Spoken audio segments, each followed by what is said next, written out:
obviously, good education. We should. That's the number one step up from poverty is to see that our kids are educated as well as possible. And that doesn't mean just spend more money.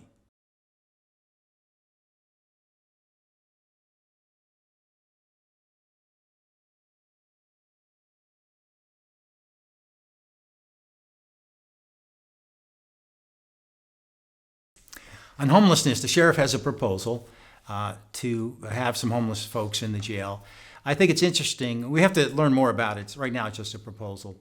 But I think if it makes sense, if it's prudent, then it's something we should consider. Now, jail folks are in the business of corrections. They're not in the homelessness business. So certainly the homelessness experts are going to have to have a hand in this. This is going to have to be something they're going to manage. But if it makes sense financially and it has a positive impact, then I think we should be open to it. As for how we do with homelessness in general, well, we're doing a lot. We know that, for example, mental health is a big issue in homelessness, and we invest a lot in mental health. That is to say, there's people that just need really daily help, daily guidance, and we spend, of course, tens of millions of dollars on social services. So we're doing a lot to help people that have nowhere else to turn. And the county is often the front line there. We get state money and federal money, but it's really the county is the front line when it comes to helping people who have no place else to turn. And that's one of the things that we do.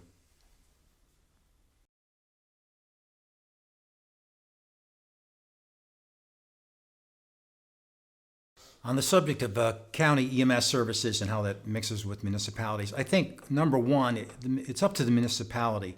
How they have to decide how they can best handle a very important service, that is, of course, EMS. What are the response times? Do they have the capability? Some small towns really struggle with that, and they may need an alternative. So if they feel that the county is the best alternative for them, then we should make that available to the extent that we can.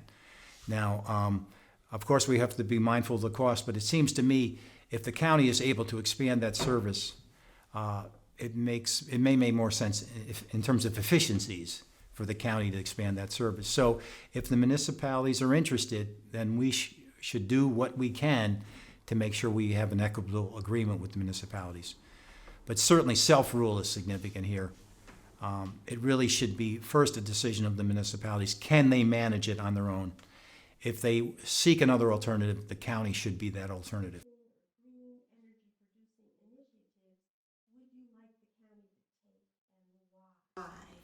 On the environment, and there's a number of topics that come up on that.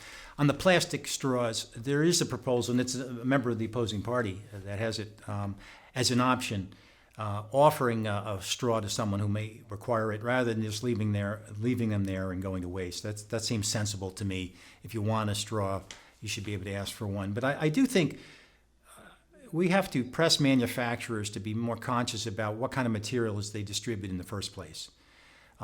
I think overall, I'd like to see all of our packaging more in materials that are more sensible for the environment. And I think a lot of manufacturers are moving in that direction. So on plastic straws, I do think that having an option is maybe the sensible compromise on that. There has to be a national influence here. One of the things we run into all the time is we do something in Albany County and puts everybody else at a disadvantage because Rensselaer and Schenectady, are not doing the same thing. And that is one of the biggest bones of a contention, that even people that are supportive of these initiatives realize that we're putting ourselves at disadvantage. So I'd like to see really some national leadership on manufacturing. But I have to say, I'm seeing more and more of businesses putting out materials. For example, in restaurants, there are a number of restaurants that are doing away with styrofoam and using different materials. And I think that's the direction that's the trend that I'm seeing, and I think that's a positive trend. The question is, how much do we dictate? We also dictate a lot to businesses and makes things harder. But I do think, I think plastics are a problem, and we ought to work together to minimize plastic use. The styrofoam, I voted against the ban on styrofoam for a couple of reasons. One, it only applies to about 2% of the styrofoam. It was for, for restaurants and things like that. The bulk of the styrofoam comes when you get a TV set. And I just got one recently, as a matter of fact. It was all styrofoam. That's what the issue is. There has to be, an alternative material or styrofoam, which, by the way, my party has, the leaders of my party actually went and traveled across the state where there is. Dan McCoy actually went with them. There's a styrofoam recycling plant. I think we should be doing more with recycling styrofoam. It can be done. It is being done. And the critics say that that's not a real alternative. I don't agree with that. And if you talk to the styrofoam people, they don't agree with it either.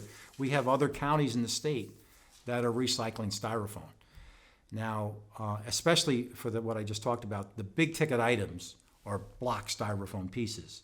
They're not, a container where you're taking away, your leftovers from your meal at a restaurant. And let's give that a good shot. Because I think if we're all focused on the same thing, it has much greater chance of being a reality. Well, we're on green initiatives. We're doing a lot. Whenever we build something or rehabbing something, we're asking, can we go solar? So that's sort of part of our culture now. Is you really have to have a question about solar if you expect to build. When we have contractors working for us, we ask them what kind of solar initiatives are they bringing into the play. So you're going to see a lot more solar in the county, beginning with county buildings. And that's a question that people ask almost all the time. It's something the legislature's posed nearly at every hearing I've been at when we're talking about how we can move forward in terms of construction. What changes would you make? And I know you voted against it the first time, so maybe just explain those reasons too. Paid sick leave was probably the most controversial issue in 2019. It was a year in debate, really. And the central question is, what role does the government have in dictating to an employer what their paid sick leave policy should be, or what their benefit policy should be? And there's this notion that employers somehow want to take advantage of their employees and ride them out the door. We know from just being involved with business owners and nonprofit owners that they know that it's in their interest to keep their employees happy, and they have good benefit programs and benefit plans. This was a proposal that the government felt they could dictate exactly how many days you would have to provide sick time, and also provide part-timers. So we had Gupler's Ice Cream, for example, came in and said, I have 110 part-time teenagers. You're going to require me to give them sick time or sick leave? So it went way too far. I'm for paid sick leave. I'm for taking care of people who need time off. But the government was so prescriptive, it just wasn't fair. And I'll give you one example. David Brown, who's a very prominent member of our community, he's the head of the Capital District YMCA. He came in at our forum and said, this proposal would cost us $500,000 in 1 year alone in Albany County. And where would we get that money from? From programs we provide to the poor that they cannot afford for themselves. So the implications of these things are profound. And that's just, by the way, with just one employer. And not to mention what this would mean if you had employees in several counties. Once again, when you do something for Albany County and it doesn't apply to everyone else, you'd have the spectacle of employers having to have one policy for their Albany County employees and a different policy for everybody else. It was a bipartisan rejection, by the way, a bipartisan rejection of that. And I'm glad we did because ultimately, the health of an employer has a lot to do with the health of the employees. And by that, I mean the fiscal health. If you, they will be able to hire more people now because they didn't spend the money they would have been required to spend, and ultimately that benefits the worker. If it comes back again, I'll be just as skeptical. And it depends on who gets elected. So these elections matter because this was a close vote. And people should ask their representative what their position is on this before they vote.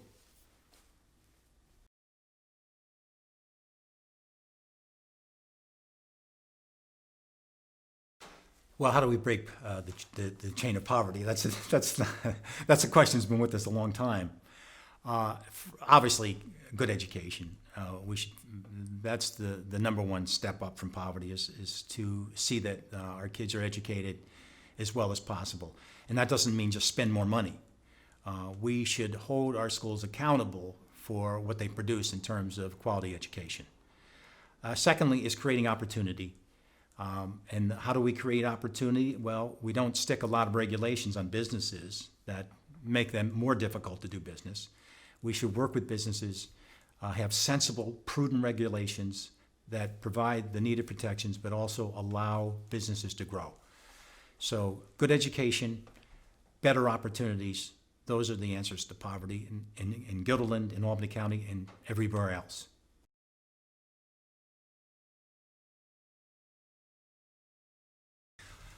The opioid problem it's a problem, by the way. Albany County is a leader in addressing. Dan McCoy is our county executive, is actually the head of the County Executives Association, and he's been one of the lead proponents of suing these opioid demons, is what I would put it. They pushed opioids on folks because they knew they could make more money selling to addicted people.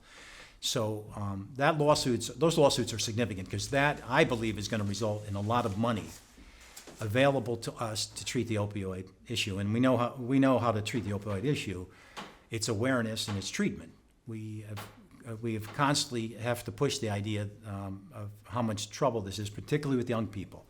Awareness and education, and also for those who are addicted, treatment. And by the way, Albany County spends a lot of money on addiction and treatment. The bulk of our expenses in Albany County are social services. And we have a lot of hardworking employees. We spend a lot of money on helping people with treatment. The sheriff is, by the way, another example of thinking in an innovative way, in an entrepreneurial way. His idea is to help people in the jail kick their habits, which of course is very sensible, because if they don't kick their habits, they're much more likely to be a return visitor to the jail. So I think we have to hold people accountable for this exploding crisis, and we are. And we have to continue our efforts in awareness, education, and treatment, which we are doing. The number one issue with my constituents, and I should know because I've been to the doors of all my constituents in this district 5 times now over the years. And I hear the number one issue is the high tax burden in Guilderland. And I hear almost every time I go door to door, Mark, as soon as my kids are out of school, we're out of here. The implication there, as soon as the schooling is done, they're going to move out because the tax is too high. And this is a state problem too. It's not just a Guilderland problem. And so I said 4 years ago, I wanted to do something about easing the tax burden. The schools, the libraries, the towns, they haven't done it, but the county did. We cut the county tax rate each year I was in office, and I was a ranking member on the Finance Committee. So we're making progress there, and I'm proud of that progress, and I want to continue that progress. Guilderland's fair share. We have a raw deal when it comes to getting county money. Sales tax in the county is 3 times what our property tax is. That's how significant sales tax is. And oh, by the way, that's why we should be helping businesses succeed, and rather than hassling them, because they provide all the money for all the social services that we care so much about. So that's a point that's often lost when we see all these regulations imposed or dictated on businesses. But I felt from the beginning, day one in my office, I wanted to get more for Guilderland, and I have. There's 6 grants. Helping the food pantry, they needed $6,000 for doors. I thought it was crazy that they go out and raise money for something like that when they could be raising money for food or whatever for people that need it, which, by the way, speaks to the growing poverty problem that you raised earlier. In Guilderland, one of the answers is to have a stronger food pantry, and I've been working on that. The ambulance squad came to me looking for CPR equipment and for instruction, and we delivered a nice grant for them. The Chamber of Commerce needed some computer equipment because the chamber does an awful lot for Gitlin, and it's not just business. They're very active in our community, and I was glad to be able to help them. So there's been a number of grants that I think have helped, and not only I'm glad I've been able to help, but also philosophically, we're entitled to it. We send a lot of our property tax to Albany County, and more of that should be coming back to Gitlin. And I think if you ask any member of the legislature, they'll say that Mark Grimm's been pretty adamant about sticking up for Gitlin.